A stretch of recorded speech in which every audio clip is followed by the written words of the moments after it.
Radio Cultura presenta El País y los Escritores, un programa de la Sociedad Argentina de Escritores. Todas las voces, todas las letras, un espacio federal para la libre expresión. Un recorrido por adentro del país buscando conocernos mejor. Una hora con buena música y muchos talentos. Una idea de Ricardo Benítez. Producción Viviana del Río. Conducción Dr. Edgardo Miller. Si digo que te levantes es porque creo y siento en tu reacción. Y es que sentado en ese lugar no te puede ver nadie.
Imagine your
Hola, hola, buenas noches. Un nuevo encuentro con El País y los Escritores, el programa oficial de la Sociedad Argentina de Escritores, 11ª temporada, capítulo 523. Bueno, no todos los días tenemos... No, me voy entonces, porque escritores. Sos escritor. Bueno, no, en todo caso, alguien que a veces escribe, pero... Has presentado unos cuantos libros. Creo que 8. Acá los trajiste. Sí.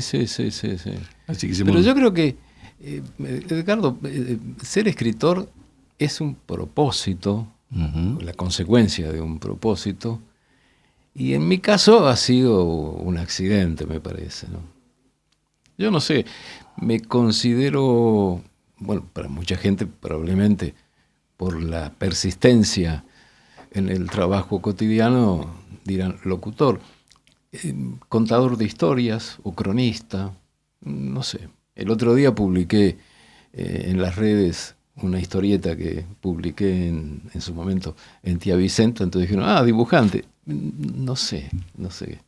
Cuando sea grande voy a ver qué. Bueno, yo creo que todos los periodistas, todos tenemos siempre... Yo también he publicado varios libros y me dicen escritor y qué sé yo escribo porque soy periodista, no sé, tengo... Contar algunas cosas, como decís vos, que han pasado...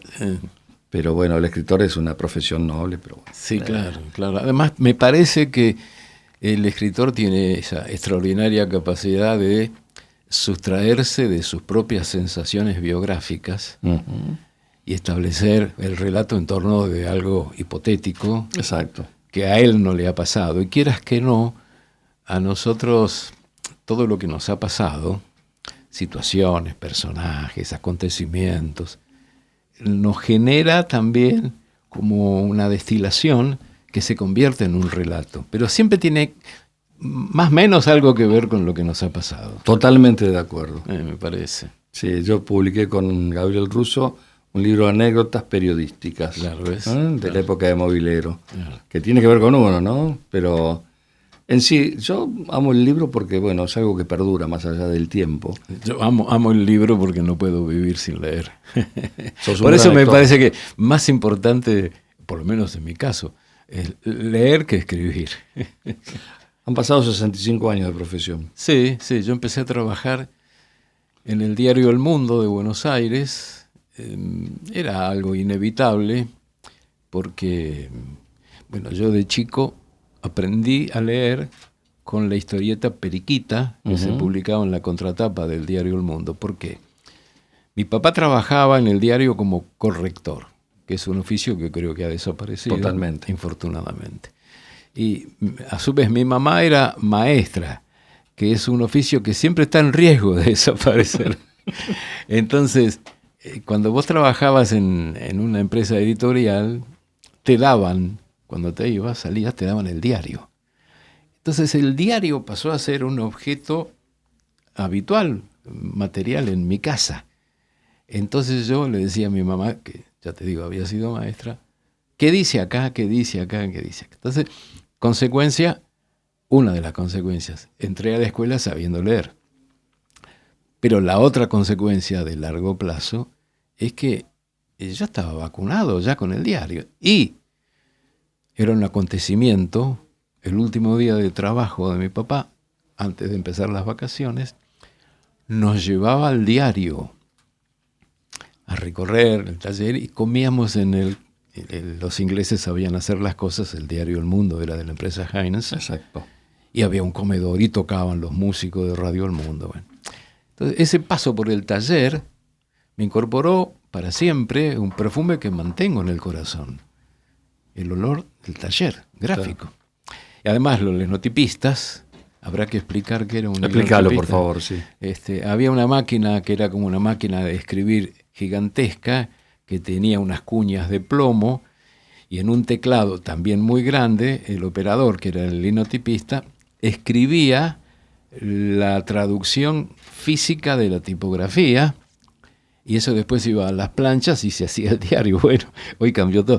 Y te daban un plomito con tu nombre escrito en relieve en el borde. Entonces decía Edgardo Miller. Y vos a eso le ponías, mojabas en una almohadilla con tinta y ponías en un papel y salía tu nombre. Bueno, la suma de todo eso dio como resultado que ya adolescente la contratapa del diario El Mundo no tenía a Periquita, tenía unas crónicas de un tipo que escribía distinto. Primero que firmaba, que en aquella época era una especie de revolución. Escribía en primera persona y escribía alternando la tipografía, mayúsculas, negritas, bastardilla. Era una cosa distinta, muy impetuoso, muy vehemente. Entonces yo le decía a mi papá, ¿me llevas al diario que yo quiero escribir en el diario? Quiero escribir ahí cuando está ese tipo. Bueno, y al mismo tiempo yo quería ser jugador de fútbol. Era la época de Pepe Peña y Panzeri, que revolucionaron el... Pepe, un gran papá de Fernando. De Fernando Peña. Y estos tipos habían revolucionado el modo de comentar los partidos de fútbol. Un poco primo hermano de esto fue mi gesto de irme a probar a Boca en las inferiores. Boca probaba en la cancha de Deportivo Español, en Flores Sur. Y el técnico, que después fue famoso, fue técnico de Boca y de la selección nacional, José D'Amico, Pepe D'Amico, me cambió la vida con 2 palabras. Me dijo, andate, pibe. Se acabó el jugador de fútbol. Fue honesto. Y entonces yo insistí con que quería escribir en el diario. Tanto mi papá, pobre, no sabía cómo evadir de ese compromiso, pero al final se ve que una vez le dijo a este periodista, mire, mi hijo quiere venir acá. Y el tipo le dijo, dígale que venga. Entonces un día, Edgardo, yo entré a ese edificio de Río de Janeiro 300, Río de Janeiro y Bogotá, a donde había entrado tantas veces como el pibe, el hijo del corrector. Entré como un pretendido cronista. Hice la mansadora un montón de tiempo. Me acuerdo de la secretaria, se llamaba Elsa, y finalmente me dijo, entre. Entonces yo entré. Y me encontré con un tipo flaco, gesto adusto, bigotudo, ceño fruncido, anteojo con armazón grueso. En esa época te trataban de usted. Claro. Y yo era un joven iracundo, tenía 15 años, y le dije, mire, palabra más, palabra menos, en este diario todos escriben mal, salvo usted más o menos. Entonces, ante esa locura, el tipo, en vez de tirarme por la ventana, hizo otra locura, Edgardo. Me dijo, bueno, venga y escriba usted. Entonces yo escribí una nota horrible, espantosa, que se publicó en el suplemento deportivo del diario El Mundo, a página entera. Suplemento que salía los lunes. Ese día el diario tiraba 350.000 ejemplares. Qué época, ¿no? Pero además de darme la oportunidad, él me presentó. Él escribió un copete largo con un título maravilloso. Arrorró mi crónica. Y dijo, esta es la primera colaboración periodística de un joven. Demos oportunidad. Eso fue el 20 de marzo de 1961, hace 65 años. Y es el día de hoy, Edgardo, que yo sigo agradeciendo esa oportunidad y la generosidad de ese tipo que después fue muy famoso. Se llamaba Bernardo Neustadt. ¿Qué tal? Gran periodista. El otro día estaba viendo un reel, un recorte del programa de Neustadt. Qué calidad. Siempre yo respeté a Neustadt, lo admiré. Porque una calidad extraordinaria. Ese fue el gesto que él tuvo, ya te digo, él era periodista del diario, no tenía nada que ver con el personaje que fue después. Después no, bueno, pero claro. Que fue periodista deportivo, hincha de Racing, ¿no? Y fue director de la revista Racing. Claro, por hincha de Racing. Sí, claro. Sí, siempre contaba él que era hincha de Racing. Pero bueno, son los principios, ¿no? Y son buenos los recuerdos, porque además hablamos de una época lejana y un cambio notable. Hoy ya todo distinto. No existe nada, ¿no? Ni el linotipo, que fundían el plomo, ni el corrector no queda más, un oficio en extinción. Lo que no ha cambiado es la pasión. No, eso no cambia nunca. Lo que no ha cambiado es la ilusión. En aquel momento era ver al día siguiente lo que vos habías escrito negro sobre blanco. Y siempre lo que uno espera es la respuesta del otro, ¿no? Y hoy es velocísimo en la radio, porque a través de WhatsApp o del chat de YouTube te llega en el acto la devolución. Y a mí me parece que, con todo respeto por los políticos, ¿no? Los políticos blasonan de ser representantes del pueblo, elegidos y tal, pero van a elecciones como muy rápido cada 2 años. Uh-huh. Nosotros vamos a elecciones todos los días. Todos los días nos presentamos ante el veredicto popular. Que es sencillo, ¿no? Está en el control remoto a veces. Sí, y después el olvido. Claro. Pero bueno, el que ama la profesión y sabe, porque, a ver, uno puede ser empleado toda la vida de un medio de comunicación por un trabajo determinado, pero el que ama la profesión que necesita la respuesta del otro lado. Porque, bueno, en parte el pago es eso también, ¿no? Uh-huh. La sensación cuando haces eso. Yo particularmente sé cuando hago un buen programa, sé cuando tiene respuesta porque ves lo que yo necesito. Uh-huh. Ya a esta altura, cuando uno tiene tantos años de estar en los medios, pero es todos los días. Vos estás todos los días, yo estoy 3 veces por semana, pero estando todos los días necesitas ese reconocimiento. Sí, y eso se multiplica ahora con las redes, las redes sociales que pueden convertirse en redes cloacales, pero yo siempre recuerdo una vecina de mi barrio, divina, una genia, que me decía, Victorita Bukowski, me decía, Julito, tú tienes que, hablaba muy bien, perfecto uso del idioma castellano, tú tienes que ser como el rayito de sol en el vaciadero, o sea, en la quema, en la basura. Porque ella decía que el rayito de sol, aunque estuviese en medio de la basura, no se contaminaba. Muchas veces, casi te diría la mayoría de las veces, uno trabaja en lugares que no le son del todo agradables, pero tiene que tener la valentía de no contaminarse. Es difícil. Hoy el medio, no sé, yo no quiero criticar a los colegas porque no me compete. A mí es el público el que juzga, ¿no? Pero yo veo que los colegas están muy contaminados, o de un lado o de otro, lo cual a la profesión de periodista la ha manchado bastante, porque en definitiva esa sana crítica que uno tiene que tener, porque bueno, subjetivos somos todos, ¿no? Uh-huh. Yo soy de Boca como vos y por ahí me tira el corazoncito, pero bueno, uno tiene que ser objetivo. Y eso se perdió bastante hoy. Uh-huh. Bastante, mucho, diría yo. Sí, además los medios, en fin, parece que están subsumidos en la condición pretendidamente periodística.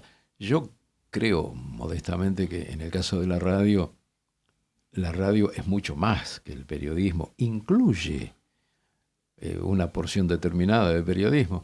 Hay una palabra que está desacreditada, que tiene mala prensa, y que yo adoro, que es el verbo entretener. Claro. Entretener. Y creo que la radio tiene que entretener, contando historias. La música es un elemento fundamental que no existe en la radio prácticamente, porque todo es un bla bla monocorde.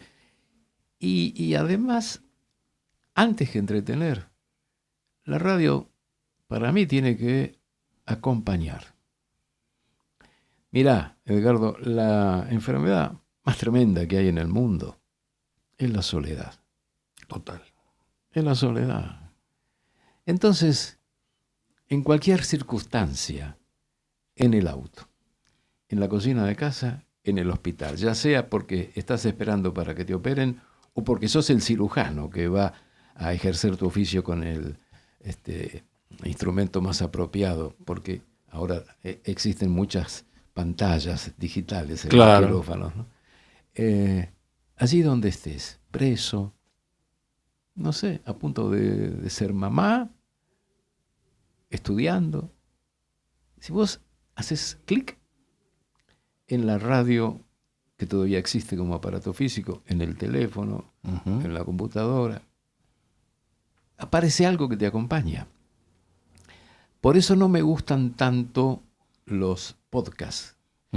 Entiendo que son la consecuencia, son como una embajada los podcasts, donde se van a asilar los que querían hacer un programa sobre jazz tradicional o filatelia, y en las radios no hay espacio porque todo es política, entonces tienen que hacer un podcast. Pero a mí me gusta el vivo de la radio, porque es el sesgo teatral que tiene nuestro oficio. Pasa ahora, en este momento. Y vos compartís ese factor casi de metabolismo con el que escuchas, porque es el mismo momento del otro. Para mí, esa es la virtud máxima que tiene la radio.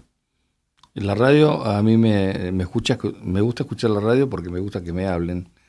Y en la cocina de casa tengo una Noblex, una Noblex Carina viejísima, sí, claro, que es una joyita. Seguro. Y me gusta escuchar la radio no en el teléfono. Después tengo Spica, tengo todas las radios que te puedes. Hasta tengo una valvular que la uso los fines de semana. ¿Y dónde conseguís las válvulas? Mira, toco madera. Desde que Sergio De Caro, que lo ubicás, Sí, claro, compañero mío en Canal 9 muchos años, Sí. un día se apareció con esa radio. Me dice, mira, te compré esta radio un cumpleaños. Creo que de hace 20 y pico de años que la tengo. Eso sí, tengo la conducta, sábado y domingo la prendo. Se escucha, el sonido valvular es hermoso. Es una catedral.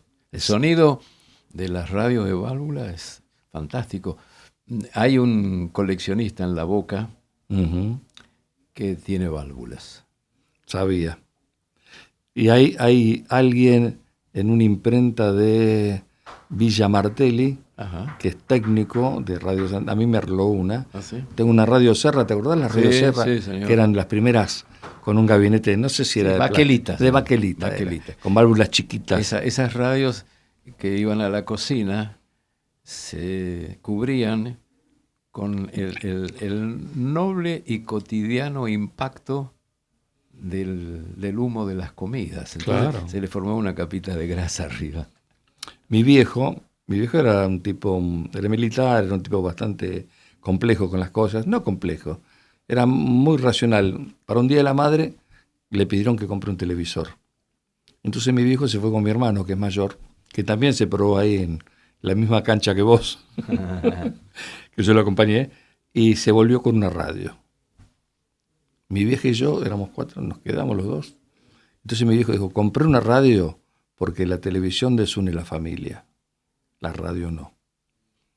Nosotros tuvimos el primer televisor, creo que 7 o 8 años después de la muerte de mi viejo. Mira vos. Sí, la radio en mi vida fue la radio, la revista Villiquen, el diario La Prensa. Mi viejo leía la prensa. Y yo leía la prensa y me gustaba leer los Villiquen, bueno, claro, que era lo que había en la época.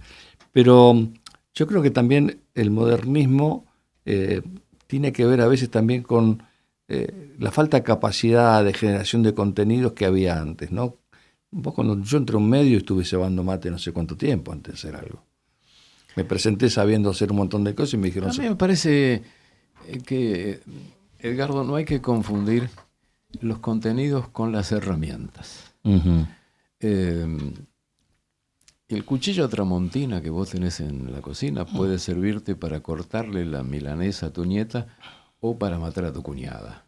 Depende de la intención que vos tengas. Totalmente. Hay millones y millones de libros impresos. Muchísimos son detestables. Y lo mismo pasa con los nuevos medios, con las redes.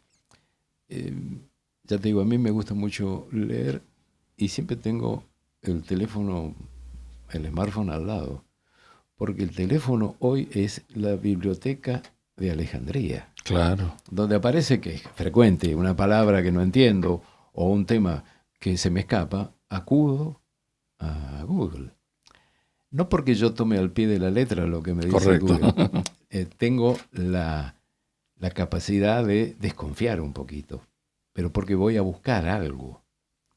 Me encantan los nuevos medios. creo que facilitan muchísimo el trabajo. Yo produzco todo el programa de los sábados en Radio Rivadavia, me paso toda la semana trabajando y de repente tenés que hacer una nota con una base en la Antártida, sentado en tu casa, tomando un café con leche, producís esa nota con el teléfono. Sí. Es extraordinario. Y decís, bueno, mandame fotos, te mandan fotos, videos, y vos a su vez se la pasás con el teléfono o con la computadora a la producción. Es una cosa extraordinaria. Es decir, hoy tenemos elementos de trabajo que nos permiten seguir soñando.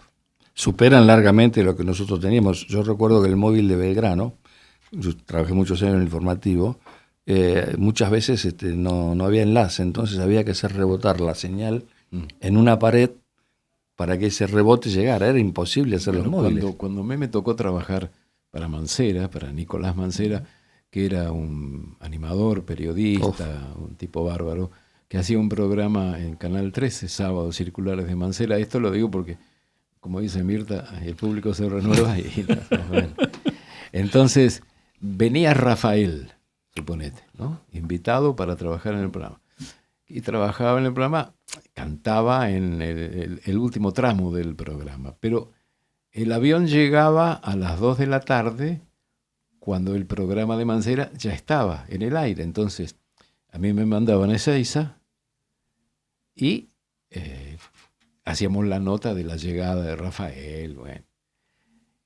Para transmitir desde el aeropuerto de Ezeiza, el canal mandaba un camión que era grande como el más grande de los colectivos 152 que pasa por la avenida Inmenso. Santa Fe, con además una especie de acopladito que era el generador. Exacto.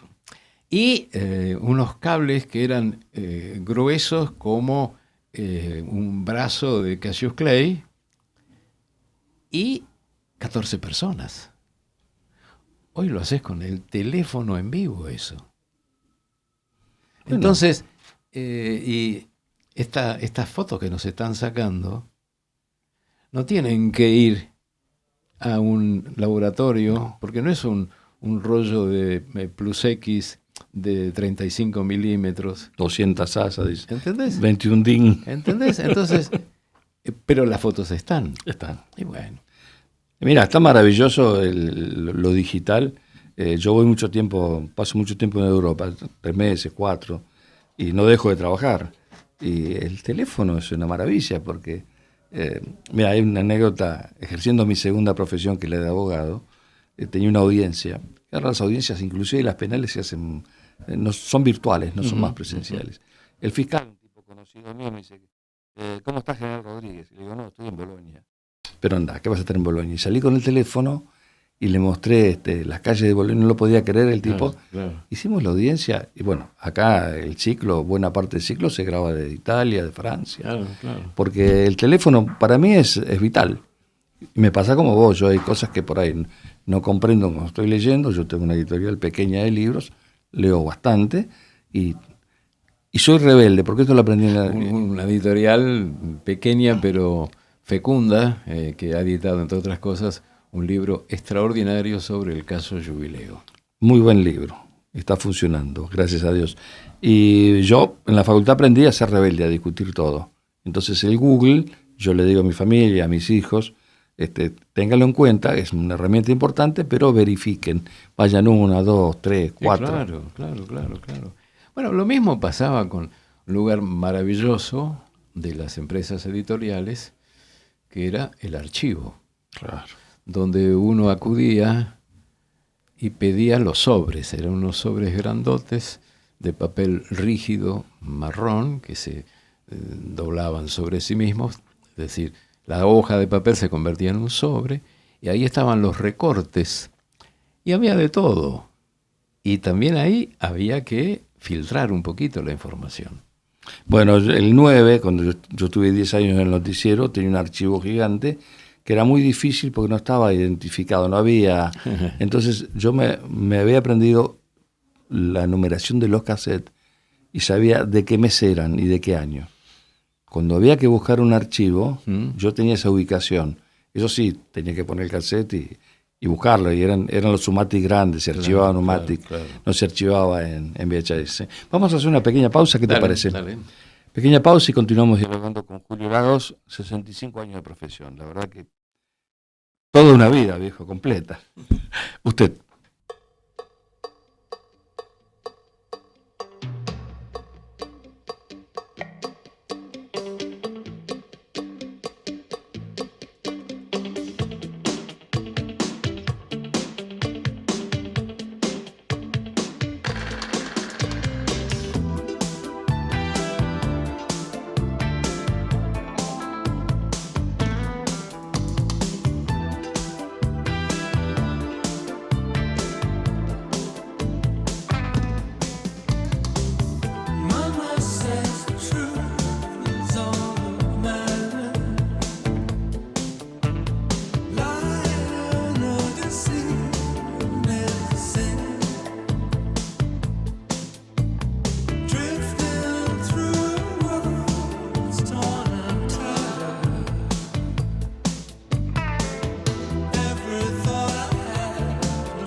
Seguimos compartiendo este capítulo 523 del País y los Escritores. Hoy estamos celebrando, Julio. Sin duda. La radio hay que celebrar. Hay que celebrar que hace 65 años estás en la radio. No estuviste, estás en la radio. Sí. Y contame, me dijiste cómo entraste al mundo del periodismo. ¿Y cómo entraste a la radio? Bueno, es un poco la misma historia, otro capítulo de la misma historia, porque el gran protagonista en la casa era la radio. La radio estaba encendida siempre, ¿no? Y aquí estamos nuevamente en la alegre redacción. Por ejemplo, la musiquita de un programa que se escuchaba mira, me acuerdo, los mediodías de los jueves, El Relámpago. El Relámpago, claro. Radio El Mundo. Y después, bueno, muy buenas, queridos amigos, para que pasen un rato mejor. Aquí está Pinocho con un jubiloso latir de alegrías en su corazón. Pinocho, Juan Carlos Mareco. Es decir, los sonidos esos que se quedan clavados en el corazón. Además, la radio marcaba el ritmo de la casa, porque al mediodía estaban las orquestas en vivo. Y volvías del cole a la tarde y estaba Tarzán. Y después ya empezaba una programación que no era tanto para los chicos, pero estabas ahí haciendo los deberes, entonces escuchabas Los Pérez García y los Toratango Club. Y el fin de semana, el fútbol. A papá le gustaba Fioravanti, pero también escuchaba a un relator, al que le decían el relator olímpico, porque había estado en unos Juegos Olímpicos. Aróstegui. Alfredo Aróstegui, que decía, la pisa, la pala la contiene. Vos mirá que pasó una vida, y esos son recuerdos imborrables. Vos sabés que, claro, porque te pasan cosas extraordinarias. Cuando vos entrás a la profesión, tenés la posibilidad, el destino te regala cosas extraordinarias. Conocer a esos que escuchabas, verlos. Y yo lo conocí a Aróstegui. ¿Ah, lo conociste? Y conocí a alguien que fue muy famoso y que decía, y ahora un rayo de luz con los grandes pensadores de la vida. Dijo el filósofo Edgardo Miller, el agua es mojada. Señoras, señores, les habló el amigo invisible, que tenía una voz muy gruesa. ¿No decía casos y cosas también él? Puede ser, en algún otro ciclo. La cuestión es que un día yo empiezo a trabajar en Radio El Mundo y lo conozco. Y yo me imaginaba que iba a conocer a un tipo grandote. Y al lado de él yo era King Kong. Miletti se llamaba, divino, que había sido cantante lírico. Ah, mira vos. Sí. Bueno, todo esto fue elaborando una materia prima que finalmente constituye mi vida de hoy, es decir, la amalgama de los recuerdos con las sorpresas, con las oportunidades. Cuando vos conocés personalmente a Cacho Fontana, a Tony Carrizo, Tony finalmente fue padrino de mi hijo mayor. Estoy hablando de Antonio Carrizo, el número uno. Habría que pararse para... El más grande de todos. Totalmente. Vos sabés que Antonio Carrizo viene a inaugurar la Galería Devoto. Yo soy de Villa Devoto. Mi familia toda del barrio. Y entonces no había mucha gente. Iban a hacer un móvil para Canal 7. Entonces juntó a los chicos, que éramos 5 o 6, se paró atrás mío, me puso los brazos arriba e hizo la inauguración así. Uh-huh. Con los años él trabajaba con Calabró en el Contra. Claro. Y yo estaba en el canal, en el 9. Entonces un día fui y le dije, mire, yo debuté en televisión con usted. Pero ¿cómo es y él se acordaba perfectamente. Claro. Pero además, bueno, la historia de Carrizo es... El programa de Carrizo y las charlas con los escritores, con Borges. Palabra mayor de la radiofonía argentina. El más grande, para mí el más grande, el equilibrio perfecto entre el arrabal y la biblioteca. Tipo genial. Ahora, pasaste por muchísimas radios. Todas. ¿Cuál te quedó? Porque no fácil. No, bueno, hubo radios en las que no pude trabajar. En nuestro oficio muchas veces hay etapas en las que la mayoría de las oportunidades no trabajás. Hay gente que cree que sos millonario porque siempre trabajás en los medios, ¿no? Los periodos de lucro cesante son la mayoría. Y entre tantas veces que estuve sin trabajo, yo pedí muchas veces trabajo en Radio Nacional. Nunca me dieron trabajo en Radio Nacional en ninguno de los periodos políticos que atravesó la Argentina en los últimos 50 años. En ninguno, ¿eh? Pedí trabajo también en Radio Municipal y en la 2, es decir, en Radio Ciudad. Y en la 2x4, emisoras de la Ciudad de Buenos Aires, también en distintos periodos políticos, nunca me dieron trabajo ahí. En Radio Municipal sí trabajé cuando era Radio Municipal, en 1963. Antes. Entre el 63 y el 66. Tuve una suerte infinita. Yo trabajaba en el gráfico, hacía unas notas, unas encuestas medio raras, con personajes que no tenían a lo mejor mucho que ver con el deporte. Y un día Hugo Guerrero Martínez me dijo, oye, mira, ¿por qué no vas a hacerle una entrevista a Julio Álvarez Vieira en Radio Municipal? Bueno, fui. Julio Álvarez Vieira era, junto con Carlos García, el pianista, responsable de la música popular argentina en Radio Municipal. ¿Qué quiere decir música popular argentina? Que en Radio Municipal trabajaban Astor Piazzolla, Aníbal Troilo, Horacio Salgán, Edmundo Rivero, Eladia Blasquez, Atahualpa Yupanqui, Siriaco Ortiz, el Muñeco Ordóñez, los Macky Max, sigo, Horacio Malvicino. Por Dios. Dios mío. Bueno, entonces yo tenía una parte en un programa al principio, una cosa chiquita, en un programa deportivo, con Pablo Améndola y Juan Manuel Puente. Pero iba todos los días, Edgardo, porque estaban todos estos que yo te digo. Esa fue la radio municipal que yo conocí, que estaba en el subsuelo del Teatro Colón, entrando por el pasaje Toscanini, esa escalerita que te lleva a lo que antes era Radio Municipal. Y en Radio Nacional, Radio del Estado, el cuento es este.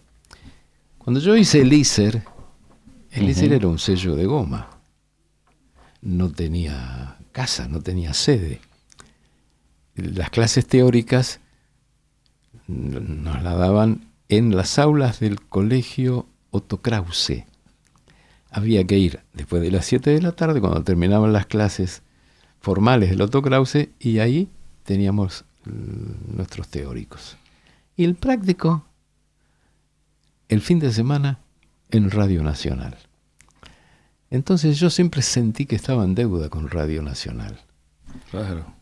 Y en el año, creo que 74, fue designado interventor del Servicio Oficial de Radiodifusión, esto es también Radio Nacional, Mario Olesa. El Comodoro Olesa, más conocido como el Loco Olesa. El fundador de Excelsior, ¿fue? No, era el que hacía las transmisiones de Antártida, Olesa, ¿no? Olesa fue el Antártico, claro, fue el creador intelectual, y después hizo él con su avioncito el primer vuelo, del vuelo transpolar. Él metió un avión en la Antártida Argentina. Bueno, y entonces cuando él estaba como director de Radio Nacional, yo le dije, ¿por qué no aceptás que los que hemos tenido el privilegio de estar aquí haciendo nuestras clases de locución, le regalemos algo a Radio Nacional? Entonces hicimos durante todo un año programas honorarios en Radio Nacional. A mí me tocó hacer toda la madrugada, salía por todo el país. Y un día Olesa nos llama, nos reúne y nos dice, les voy a pagar. Pusimos esa misma cara que pusiste vos, de sorpresa. Claro. Nos regaló un diploma en el que había pegado una moneda de $1. El Loco Olesa. Cuando Aerolíneas Argentinas inauguró el vuelo transpolar, que tuve la suerte de transmitirlo en vivo por Radio El Mundo, estaba cumpliendo con un sueño de Olesa. Olesa fue el creador intelectual de ese vuelo que lamentablemente después Argentina discontinuó. Qué lástima, ¿eh? Qué lástima. Lo están haciendo los neozelandeses, por supuesto. Claro, bueno, por tantas cosas que se han perdido en la Argentina, ¿no? Hoy no es el tema para tratar, pero realmente, porque en realidad yo camino mucho a Buenos Aires, me gusta caminar a Buenos Aires. Es una ciudad que me parece, no sé, es algo tantos años caminando por esta ciudad, y cuando a veces uno escucha tantas cosas que se hablan de Argentina afuera y que tiene que ver con el actual gobierno y con esto, y yo digo, pero conozcan la Argentina. no es lo que ustedes piensan. No es Haití, Argentina, perdonando, no es Haití. Argentina es un país, en serio, que ha tenido, mira, pionero en la radiofonía comercial, pionero, no hay duda de eso. Un país con grandísimos escritores, con premios Nobel, con grandísimos deportistas, un país en serio este. Y lamentablemente tenemos una imagen de no ser un país en serio, porque todo lo que hablamos hoy habla de una historia radiofónica extraordinaria. Sí, y te agrego un dato que no tiene mucha prensa, ¿no? La extraordinaria producción de vino de Argentina en provincias inesperadas para los que no están al tanto de lo que pasa en Argentina. Por ejemplo, hace una semana se hizo por primera vez la fiesta de la vendimia en Tucumán. Claro.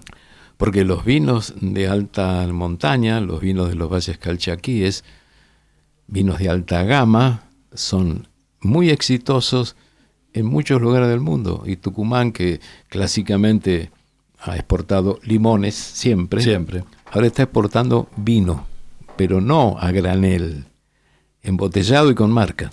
O sea que en el 22 yo escribí el libro con Leda Valladares sobre Anastasio Quiroga. El gobierno Jujuy nos invitó y nos mostraron la reconversión de la industria del tabaco a vitivinícola. Claro. Y estuve en la primera estiva después de la pandemia, que se hizo en la alta montaña, y se montó un espectáculo maravilloso porque hicieron una degustación. Con cada plato tenía el maridaje con un vino distinto. Uh-huh. La verdad, unos vinos, la mayoría muy buenos. Y son los vinos de alta montaña. Claro. Tucumán, Salta, Jujuy. Porque ellos decían que el tabaco, el que compra el tabaco le paga a partir de la hoja que está sana. Cuando la planta no está en buenas condiciones y terminan perdiendo dinero. Entonces la reconversión viene a partir de la creación de bodegas que igualmente esa es una realidad que se viene desarrollando desde hace años en la Argentina, que empezó, digamos, cuando la Argentina se dio cuenta de que vender la lana sucia no era lo más conveniente y que, bueno, había que empezar por poner los lavaderos de lana en la propia Argentina. Entonces ya la lana se vendía limpia. Y alguien dijo, bueno, pero si nosotros vendemos la lana y después compramos el suéter que nos mandan hecho con esa misma lana, ¿por qué no ponemos un poco de empeño? Y empezó la industria textil en la Argentina. Y eso pasa también con la miel. Por ahí compras, todavía aún hoy, miel que viene de algún otro lugar del mundo, y lo que tiene adentro, con marca extranjera, es miel argentina, que fue vendida a granel. Entonces hay un gran movimiento de muchos emprendedores en muchos lugares de la Argentina que están vendiendo miel con marca propia al exterior. Sí, hay muchas. Yo he visto mucho en Europa, especialmente en los supermercados, que son muy variados. He visto muchos productos argentinos. Vinos argentinos, por ejemplo, en muchos. Todos lados.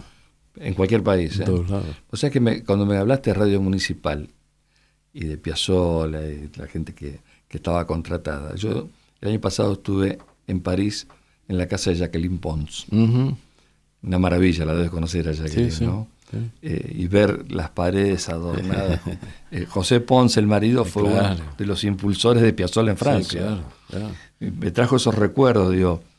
Para mí fue un momento de tanta emotividad, pues sabes que hice una nota con otra cosa que tratamos en el principio, con el teléfono. Sí, la grabé con el teléfono. La conoces a Jacqueline. Sí. Una maravilla. Bueno, ¿y cómo va el programa Rivadavia? Ah, fantástico. Una radio maravillosa, ¿no? Es una marca maravillosa. Sí, claro. Una marca maravillosa. Yo creo que la radio tendría que estar a la altura de la marca.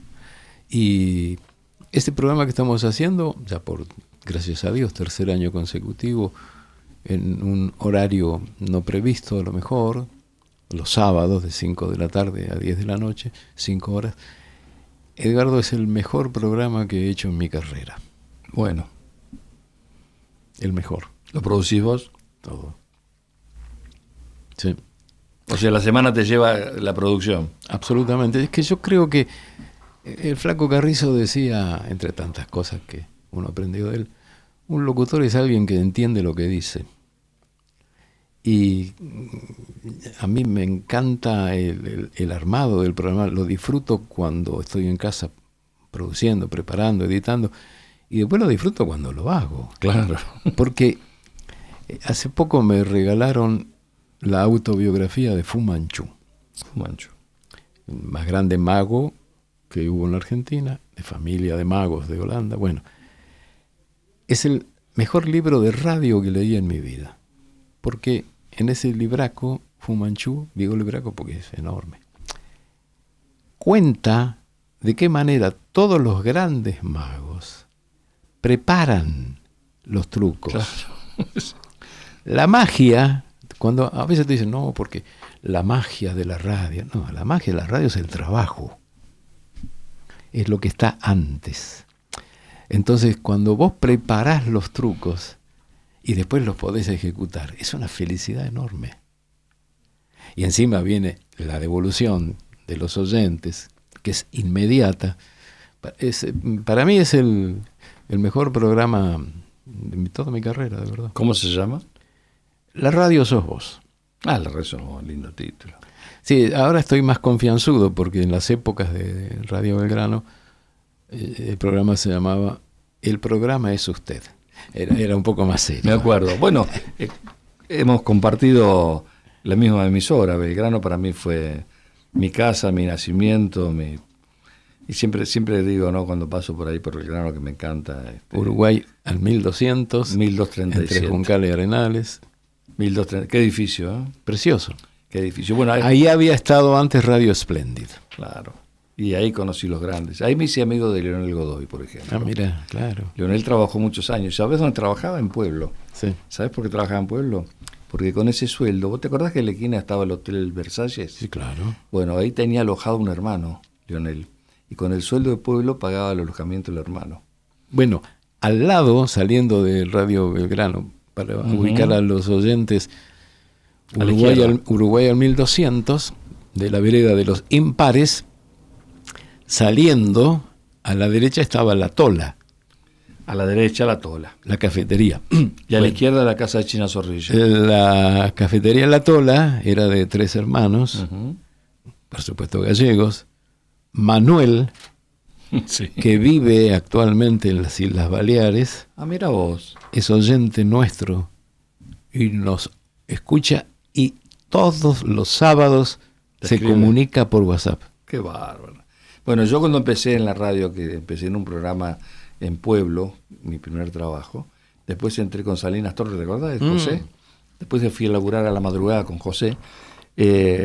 Yo no ganaba nada, era vocacional, no me pagaban. Bien. Y entonces mi vieja me daba una guita y me sobraba unos pesitos. Y me iba a la Tola y me alcanzaba para un cortado y un platito de aceitunas. Claro, y otro bar emblemático que disfruté mucho fue el SOM, que era el bar que estaba en el pasaje Geli, ¿te acordás? Sí. El SOM, que era una maravilla. Pero bueno, qué buenos recuerdos de la radio y qué excelente carrera que has hecho. Estaba buscando en el teléfono el último mensaje. Búscalo. Del gallego, no tengo a la vista. Uno de los gallegos de La Tola. La Tola. Bueno, no está más el bar, obviamente, ¿no? Y vos sabés que yo recuerdo que enfrente había un kiosco, ¿te acordás del kiosco? Uh-huh. Y allí, en el kiosco trabajaba un chico llamado Héctor, que era el novio, ¿sabes de quién? De Liliana Mana, ¿la conociste? Sí. Fallecida hace poco tiempo, Liliana, ¿no? Uh-huh. Y hace poquito yo pasé por el kiosco y pregunté, porque, viste, no sé si te pasa a vos que todavía, igual que conociste el Bambi enfrente. Enfrente, más distinguido. El Bambi era muy distinguido. Era caro el Bambi. Sí, era muy... Para que ubique la gente, como decís vos, la gente se renueva. El Bambi, una casa de comida bien paqueta. Sí, claro. Vos sabés que cuando no cobrábamos el sueldo en la época difícil, Ernesto Frit pagaba el almuerzo de todo el informativo. Ernesto Frit fue uno de los tipos más generosos que yo he conocido. Fue un gran amigo y tuve el placer de hacer un programa en ondas cortas con Ernesto. Sí, mira. Cuando existía la onda corta, que duró poco tiempo después. Así que bueno, qué maravilla estos 65 años. La verdad que lo bueno es festejarlo trabajando para mí. Gracias a Dios. Bueno, sí, es un regalo de la providencia, por un lado, haber tenido esta posibilidad, que yo siempre digo, yo le agradezco a Dios, le agradezco a mi país, y le agradezco a mi familia. Y la suerte de seguir soñando, ¿no? Seguir soñando. Un mérito, felicitaciones. Muchas gracias. Tenés mucho mérito. Muchas gracias por estar con nosotros. Bueno, Julio Lagos. Bueno, quiero decir que hoy estuvo haciendo fotos Mario Mosca, ex ámbito financiero, un gran fotógrafo. Siempre lo convocamos para los grandes eventos. Operación técnica Nico Giancaglini, producción periodística Ricardo Benítez Alcántara, la producción general Viviana del Río. Mi nombre es Edgardo Miller. Muchas gracias y hasta la próxima. Hasta aquí El País y los Escritores, un programa de la Sociedad Argentina de Escritores. Hasta nuestro próximo encuentro.